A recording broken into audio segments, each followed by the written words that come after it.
दोस्तों, इस दिन हरतालिका तीज की कथा मात्र चुपके से भी सुनने से जीवन स्वर्ग के समान हो जाता है। आज के दिन हरतालिका तीज की कथा सुनने से उस व्यक्ति पर धन की वर्षा होती है, पति पत्नी का दाम्पत्य जीवन सुधर जाता है। आज के दिन कथा सुनना बहुत ही शुभ और मंगलकारी होता है। इस कथा को आप इग्नोर ना करें और हरतालिका तीज की कथा पति पत्नी को अवश्य सुनना चाहिए। व्रत बिना रखे ही पुण्य फल की प्राप्ति हो जाती है। दोस्तों, भाद्रपद मास की शुक्ल पक्ष की तृतीया को हरतालिका तीज का त्योहार मनाया जाता है। इस दिन सुहागिन महिलाएं पति की लंबी उम्र के लिए व्रत रखती हैं। सबसे पहले इस व्रत को माता पार्वती ने भगवान शिव के लिए रखा था। दोस्तों, आइए सुनते हैं हरतालिका तीज की व्रत कथा। शिवजी ने माता पार्वती को इस व्रत के बारे में विस्तार पूर्वक समझाया था। माँ गौरी ने माता पार्वती के रूप में हिमालय के घर जन्म लिया था।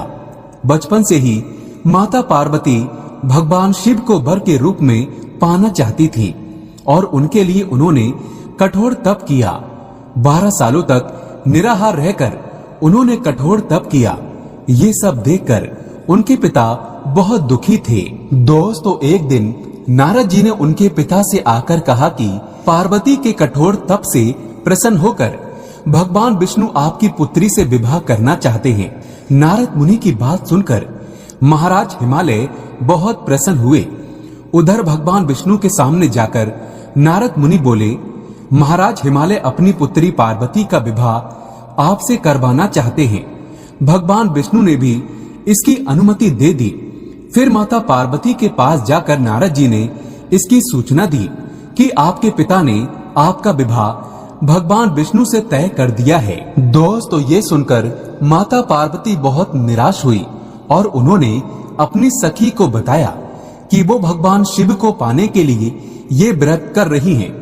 माता पार्वती की इच्छा अनुसार उनके पिता महाराज हिमालय की नजरों से बचाकर उनकी सखियां माता पार्वती को घने सुनसान जंगल में स्थित एक गुफा में छोड़ आई।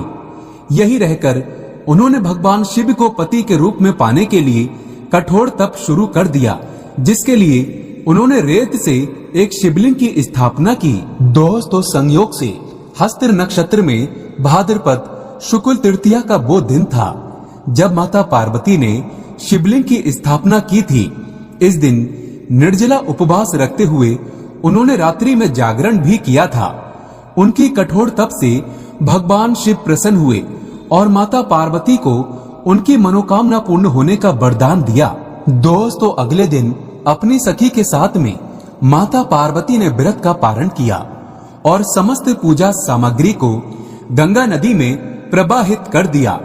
उधर माता पार्वती के पिता भगवान विष्णु को अपनी बेटी से विवाह करने का वचन दिए जाने के बाद अपनी पुत्री के घर छोड़ देने से बहुत व्याकुल थे।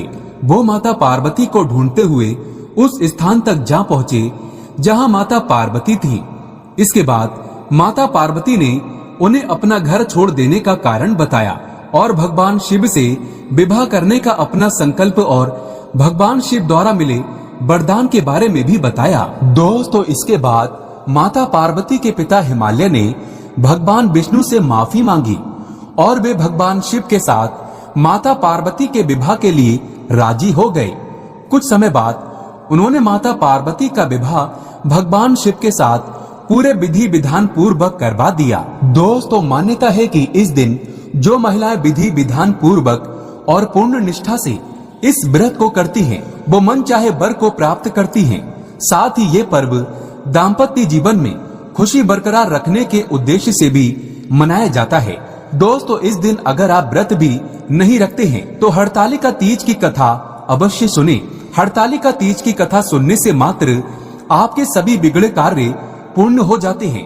पति पत्नी में कभी दूरियां नहीं होती, बल्कि प्यार और बढ़ जाता है। सच्चे दिल से कमेंट बॉक्स में लिखें, ओम नमः शिवाय, जय माता पार्वती।